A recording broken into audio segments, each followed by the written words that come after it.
स्वागत है आप सभी का देवभूमि न्यूज में। आइए नजर डालते हैं इस हफ्ते की मुख्य खबरों पर। भारतीय क्रिकेटर ऋषभ पंत शुक्रवार सुबह लगभग 5:30 बजे एक हादसे का शिकार हो गए। तब ऋषभ पंत अपनी कार से दिल्ली से वापस अपने घर रुड़की लौट रहे थे और अचानक उनकी कार डिवाइडर से टकरा गई, जिसके बाद पहले उन्हें रुड़की में प्राइवेट हॉस्पिटल ले जाया गया और फिर वहां से उन्हें देहरादून मैक्स हॉस्पिटल में रेफर किया गया। अब मैक्स हॉस्पिटल में ऋषभ पंत का इलाज चल रहा है और यहाँ से डॉक्टरों ने उन्हें खतरे से बाहर बताया है। देखिए, प्रातः 5:22 जो टाइम का पता चला था, दिल्ली रुड़की हाईवे पर जो है ऋषभ पंत जी दिल्ली से आ रहे थे अपने घर की ओर, तो वहाँ डिवाइडर से गाड़ी लड़ने के कारण जो पलटी थी, इसके बाद उसमें आग लग गई थी। वहीं पर हरियाणा रोडवेज की एक बस भी जा रही थी, उनके ड्राइवर थे सुशील कुमार, इनके द्वारा तत्काल कंडक्टर के साथ उसमें मदद की गई और 112 को फ़ोन किया गया। चूँकि नारसन चेक पोस्ट पर हमारी पुलिस वहाँ रहती, वहाँ 10 मिनट के अंदर ही पुलिस पहुँचने के बाद उनको एम्बुलेंस के माध्यम से जो है नियर बाई हॉस्पिटल में लाया गया प्राथमिक उपचार के लिए, जहाँ पर डॉक्टर ने बताया कि वो खतरे से बाहर है, उनको कोई ग्रीवियस इंजरी नहीं है, लेकिन उनको हायर सेंटर के लिए रेफर करने के लिए बताया गया, जिसपे लाइफ सेविंग हमारी जो एम्बुलेंस होती है उसको अरेंज करने के बाद उनको higher centre Doon Max hospital भेज दिया गया। उधमसिंह नगर जिले में एक प्रसूता ने सरकारी हॉस्पिटल के गेट पर ही बच्चे को जन्म दे दिया है। मामला सामने आते ही पूरे स्वास्थ्य महकमे में खलबली मच गई। शुक्रवार को एक महिला केलाखेड़ा सरकारी हॉस्पिटल में आई। प्रसूता को उचित इलाज नहीं मिला और उसे हायर सेंटर रेफर कर दिया गया।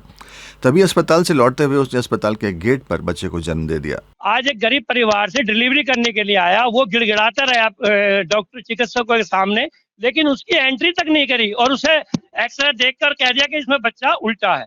लेकिन उसने कहा साहब एक बार मुझे देख लीजिए, एक बार देख लीजिए। उसे नहीं देखा गया। फिर वो जब उसका परिवार उसे लेके गया, मात्र 10 मीटर दूरी पर ही गेट पर, अस्पताल के मेन गेट पर डिलीवरी नॉर्मल हो गई। अगर चाहते डॉक्टर मौके पे उसे एडमिट करके वो सुविधा दे सकती थी, लेकिन नहीं दी गई। लापरवाही का ऐसा विषय नहीं है, बात हो गई है डॉक्टर से।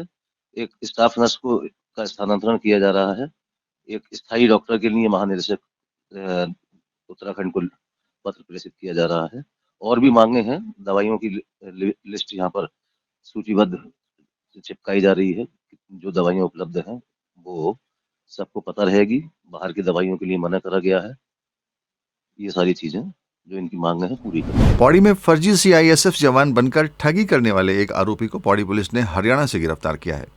आरोप है कि आरोपी परवेज ने अपनी पहचान को छिपाकर खुद को सुमित कुमार बताते हुए सीआईएसएफ का जवान बताया और पैठानी क्षेत्र में एक परिवार को फोन पर गुमराह कर 4.5 लाख रुपए की ठगी की। फेसबुक के माध्यम से उन्हें एक नंबर प्राप्त हुआ था जिससे संपर्क किया था उन्होंने फर्नीचर खरीदने को लेकर, और लगभग 4.5 लाख रुपए जो है वो उनके द्वारा उसके अकाउंट में ट्रांसफर करवाए थे।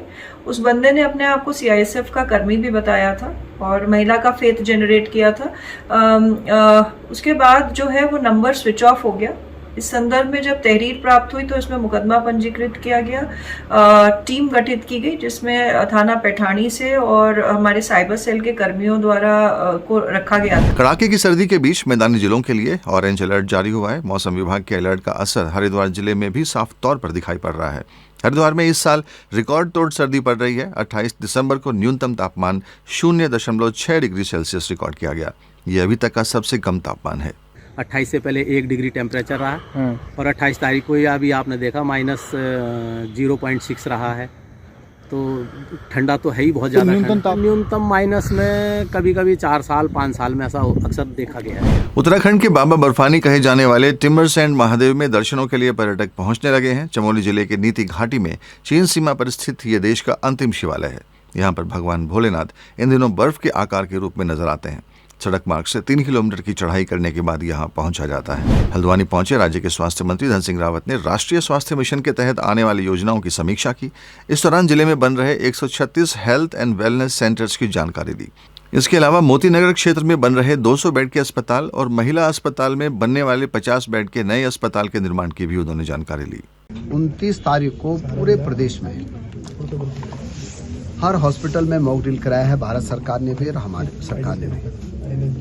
और मैं फिर कह रहा हूँ कि हमारे हॉस्पिटलों में कोई कमी नहीं है। ना ऑक्सीजन की कमी है, ना वेंटिलेटर की कमी है, ना मास्क की कमी है, ना दवाइयों की कमी है। किसी को कोई घबराने की जरूरत नहीं। हरिद्वार पुलिस ने एक ऐसे फर्जी गैंग का खुलासा किया है जो सरकारी विभागों में नौकरी लगवाने का झांसा देकर लोगों से पैसे ऐंठने का काम करता था।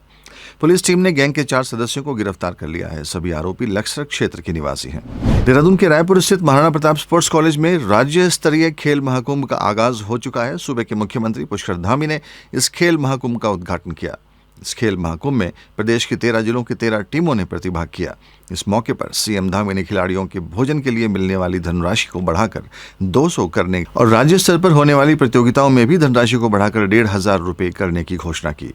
उत्तराखंड के अंदर जितने भी हमारे बच्चे हैं, बेटे हैं, बेटियां हैं, उन सब के अंदर अपार क्षमता है। उनके आगे बढ़ने की बहुत संभावनाएं हैं। उस क्षेत्र में हमारी सरकार पूरी तरह से प्रतिबद्धता के साथ काम कर रही है। जिस प्रकार से हमारे देश के यशस्वी प्रधानमंत्री मोदी जी लगातार खिलाड़ियों का प्रोत्साहन करते हैं, उससे भी आज खिलाड़ियों के अंदर एक नई चेतना आई है। और भारत ही नहीं, भारत के बाहर भी, अंतर्राष्ट्रीय स्तर पर भी हमारे देश के खिलाड़ी हर जगह पर पदक प्राप्त कर रहे हैं। उत्तराखंड के खिलाड़ी भी उसमें आगे हैं। हमारे जो सामान्य से सामान्य स्थितियों में रहने वाले जो बेटे बेटियां हैं, हमारे खिलाड़ी हैं, वह सब आगे आए। उसके लिए आज हमने कुछ प्रोत्साहन की राशि को भी यहाँ पर देने का और बढ़ाने का काम किया है। और निरंतर रूप से हमारा ये रहेगा कि सरकार हमेशा खिलाड़ियों को आगे करने के लिए, उनको आगे बढ़ाने के लिए और उत्तराखंड राज्य का नाम विभिन्न प्रतियोगिताओं में वो रोशन करें, पदक प्राप्त करें, उसके लिए हम हमेशा खिलाड़ियों के साथ हैं। यूकेएसएससी ने स्नातक स्तरीय सचिवालय रक्षक और वन दरोगा भर्ती परीक्षाओं को दोबारा कराने का निर्णय लिया है। इस फैसले का कई अभ्यर्थियों ने विरोध शुरू कर दिया है। इन अभ्यर्थियों ने रायपुर स्थित अधीनस्थ सेवा चयन आयोग के मुख्यालय के बाहर प्रदर्शन कर अपना सर मुंडवाया। पढ़ने से लेके आज यहाँ तक इतनी मेहनत करी है कि पढ़ने के बाद भी मेहनत करी है।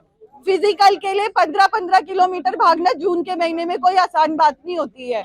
मेरी इस गवर्नमेंट से यही डिमांड है कि सीएम सर यहाँ आए, क्योंकि उन्होंने हमें आश्वासन दिया था कि जो मेहनती बच्चे उन्हें नियुक्ति मिली जाएगी और उन्हें न्याय मिला जाएगा। तो आज कहाँ है सीएम सर? आज उन्होंने जो हमें इतने कॉन्फिडेंटली बोला था, आज वो उस चीज को प्रूव क्यों नहीं कर रहे? आज कहाँ है वो? अगर किसी ने गलती करी उसको उसकी सजा मिलनी चाहिए, बाकी लोग निर्दोष लोगों के साथ न्याय करो। हमने कहा कि अगर आपको दिक्कत है, अगर हम कहीं दोषी हैं तो हम जांच करो ना, सीबीआई जांच कराओ। एसटीएफ जांच कर रही है, एसटीएफ ने अगर जांच नहीं कर पाई तो एसटीएफ को किस बात का इनाम दिया गया, क्या अवार्ड दिया गया? हाई कोर्ट में जब माननीय भुवन कापड़ी जी गए थे हाई कोर्ट में, तो उन्होंने कहा था कि सरकार ने जवाब वहां दाखिल करा कि हमने पूरी जांच कर ली है। तो आज क्यों पेपर कैंसिल कर दिया गया? और वो लोग कहाँ हैं जिन्होंने नकल करी, उनका नाम क्यों साबित नहीं होता? आज तक वो लोग कहाँ हैं, वो बच्चे कहाँ हैं? वो आराम कर रहे हैं घरों में। हम लोग आज कहीं के नहीं, परसों पटवारी का एग्जाम है, ये बोले मार्च में तुम्हारा एग्जाम करा देंगे। हमारा तो भविष्य का चौपट कर दिया। कल के दिन यही कुछ मीडिया वालों ने हमें टारगेट किया, वही माइक लेके पूछेंगे कि कल के दिन के ये लोग चोर थे, इसलिए इन्होंने पेपर इनकी बस की निकालने की नहीं रही। हम तो मर गए ना चारों तरफ से। आज जो बच्चा उस दिन फेल हुआ, वो तैयारी करने में 1 साल हो गया उसे तैयारी करते करते। हम लोग तो यही इंतजार में थे कि हमारे साथ न्याय करेंगे। धामी जी हमें मिले सचिवालय में, उन्होंने कहा तुम्हारे साथ न्याय होगा। आज कहाँ का न्याय है? नए साल के उपलक्ष्य में आज हमें निराश कर दिया यहाँ पर। कोरोना संक्रमण को देखते हुए उत्तराखंड के स्कूलों में भी मास्क लगाना अनिवार्य होगा। हालांकि अभी स्कूलों में शीतकालीन अवकाश चल रहा है, लेकिन स्कूल खुलने पर सभी शिक्षकों और छात्रों को मास्क लगाना होगा। शिक्षा महानिदेशक ने इस संबंध में स्कूलों को दिशा निर्देश भी जारी किए हैं। देखिए, जैसा कि कोरोना का प्रसार हो रहा है, वृद्धि हो रही है, आप देख रहे हैं चाइना में भी और अन्य देशों में, तो उसको लेके एहतियातन उपाय किए जा रहे हैं। उसी के क्रम में राज्य सरकार की तरफ से एक SOP जारी की गई थी और हम लोगों ने विद्यालयों को भी ये निर्देशित किया है कि जो भी सुरक्षात्मक उपाय हैं और कोविड अनुकूल जो व्यवहार है उसको किया जाए।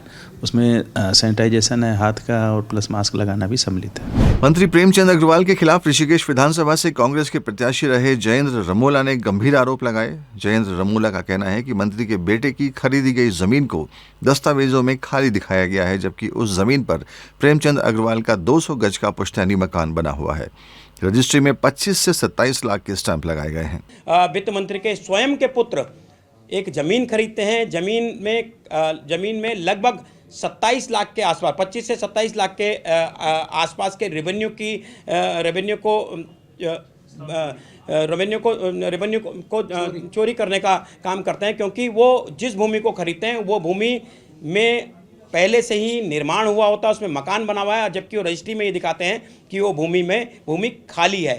तो मैं माननीय मुख्यमंत्री जी से कहूँगा क्या, और माननीय प्रधानमंत्री जी से भी कहूँगा, क्या ईडी विपक्ष के दलों के लोगों के लिए ही है? क्या ईडी आपके मंत्रियों के लिए नहीं है, आपके मंत्री पुत्रों के लिए नहीं है? क्या ईडी सिर्फ और सिर्फ उन लोगों के लिए है जो सरकार के पक्ष में नहीं है, सरकार के विपक्ष में? तो मैं मुख्यमंत्री जी से भी मांग करूंगा आपके चैनल के माध्यम, और मंत्री जी से भी कहूंगा कि आप जो बड़े बड़े करोड़ों रुपए के होर्डिंग्स सरकार के पैसे से लगा रहे हैं, क्या वो कार्रवाई करेंगे अपने पुत्र के खिलाफ? जयेंद्र रमोला के आरोपों पर वित्त मंत्री प्रेमचंद अग्रवाल की तीखी प्रतिक्रिया भी आई है। अग्रवाल ने उनके बेटे पर जीएसटी और लाखों की स्टैंप चोरी जैसे आरोपों को पूरी तरह से निराधार बताया। देखिए, मुझे बहुत ज़्यादा टिप्पणी तो नहीं करनी है, लेकिन आप जानते हैं कि जिस प्रकार से 2022 विधानसभा का चुनाव हुआ और यही शख्स जो है मेरे से लगभग 20,000 वोट से हारे हैं, और ये अपनी हार पचा नहीं पा रहे हैं, और लगातार अनर्गल बयान देना, लगातार एक व्यक्तिगत आरोप लगाना, ये इनकी फितरत बन गई है। मुझे स्पष्ट कहना है कि जो व्यक्ति मेरे खिलाफ चुनाव लड़ा, और एक उस दौरान चुनाव लड़े एक और व्यक्ति ने, जगजीत सिंह जग्गा ने भी इन पे एक उनकी भूमि कब्जाने का इन पे आरोप लगाया था। तो जो व्यक्ति खुद दूसरे की ज़मीनें कब्जा कर रहा हो, वो इस प्रकार के आरोप लगाए, थोड़ा सा हंसी आती है। और क्योंकि वो अपने उस हार को बचा नहीं पा रहे हैं और उस हार से वो उभर नहीं पा रहे हैं, तो लगातार इस प्रकार के बयान देना उनके हताशा भरा ये कदम कह सकता हूँ, निराशा भरा कदम कह सकता हूँ। और मैं यही कह सकता हूँ कि परिपक्वता दिखानी चाहिए, और ये हल्के बयान जिस प्रकार से दे रहे हैं निश्चित रूप से बिल्कुल निराधार है। भाजपा के पुरोला विधायक दुर्गेश्वर लाल के लेटर हेड का किसी और द्वारा इस्तेमाल का सनसनीखेज मामला सामने आया है। विधायक दुर्गेश्वर लाल को उस वक्त जानकारी हुई जब फर्जी पत्र उत्तराखंड सीएम और डीएम कार्यालय से मिले। इस मामले पर विधायक ने डीजीपी उत्तराखंड से शिकायत करते हुए मामले में मुकदमा दर्ज कर जांच की मांग की है। किसी कुट रचित और असामाजिक तत्व ने जिस तरीके से मेरे खिलाफ एक साजिश की है, मेरी छवि को धूमिल करने के लिए, या राजनीतिक हो या उसकी कोई व्यक्तिगत जो भी उसकी साजिश रही हो, ये खेद का विषय है। ये एक मेरा लेटर है, मैं आपको संज्ञान में दिखाना चाहूँगा। अब मेरे पास एविडेंस है। ये लेटर है, मेरा एक लेटर गया था, ये एक किसी कार्य योजना के लिए मैंने एक लेटर लिखा था, और जो ये लेटर मैंने जिस योजना के लिए बनाया था वो 25/10/2022 को बनाया था, लेकिन उसको स्कैन करके दुरुपयोग करके माननीय मुख्यमंत्री जी को एक हमारी पूरी विधानसभा में एक ऐसा भ्रम फैलाने के लिए, मेरी सोशल और राजनीतिक छवि को धूमिल करने के लिए जिस भी व्यक्ति ने ये कुकृत्य किया है, ये बहुत बड़ी एक दुखद बात है। नए साल पर जश्न के लिए पहाड़ों की रानी मसूरी में सभी होटल्स और लॉन्ज की फुल बुकिंग हो चुकी है। भारी संख्या में पर्यटक मसूरी पहुंच रहे हैं। पुलिस ने भी यहां पहुंचने वाले पर्यटकों के लिए ट्रैफिक प्लान तैयार किया है। साथ ही पर्यटकों की भीड़ से व्यापारियों के चेहरे भी खिले हुए नजर आ रहे हैं। इस बुलेटिन में इतना ही। अगले हफ्ते फिर आपसे मुलाकात होगी, तब तक के लिए हमें दीजिए इजाजत। नमस्कार।